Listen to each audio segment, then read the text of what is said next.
Tuition మరియు స్కాలర్షిప్తో చదవాలనుకుంటున్నారా? అయితే విదేశ్ కన్సల్ట్ని సంప్రదించండి. వైసీపీలో నాయకుల పేర్లు చెప్పమంటే టక్కున చెప్పే పేరు రోజా, కొడాలి నాని, పేర్ని నాని, జోగి రమేష్, అంబటి రాంబాబు వంటి కొందరు పేర్లు గుర్తుకొస్తాయి. అయితే వీరంతా పరాజయం పాలయ్యారు.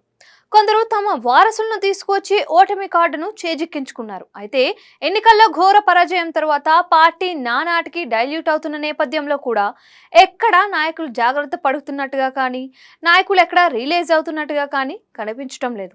ఉదాహరణకు ఇప్పుడు పార్టీ సంక్లిష్ట పరిస్థితిలో ఉంది.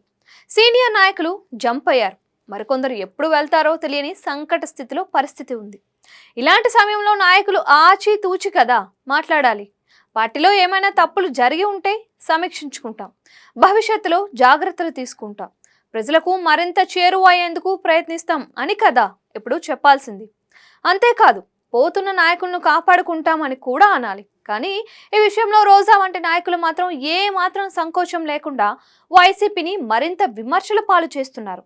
వైసీపీ ఎంపీల ఫిరాయింపులపై స్పందిస్తూ గతంలోనూ ఇలాగే పార్టీలు మారిన వారి పరిస్థితి ఏమైందో గుర్తుంచుకోవాలి అనడం ఇప్పుడు వైసీపీ నేతల వ్యవహారాన్ని విమర్శలకు దారి తీసేలా చేస్తోంది. పార్టీ నియమించిన వారు ఫిరాయిస్తే వారే తప్పో కరెక్టో ఆలోచించుకోవాలని, వీరితో జగనన్నకో వైసీపీకో ఎలాంటి నష్టం ఉండదు అంటూ రోజా వ్యాఖ్యలు రాజకీయ వర్గాల్లో విస్మయం కలిగిస్తున్నాయి.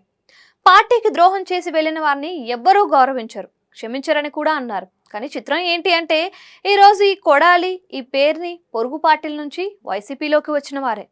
జంపింగ్లు కామన్ అయిన రాజకీయాల్లో తప్పులు తెలుసుకొని ముందుకు సాగడం పార్టీల ప్రధాన కర్తవ్యం. కానీ దీన్ని వదిలేసి ఇలా వ్యవహరించడం ఏ మేరకు సమంజసం అనేది చూడాలి. ఏదేమైనా వైసీపీలో రోజా వంటి నాయకులు ఎప్పుడూ వివాదాలకు కేంద్రంగానే ఉంటున్నారు.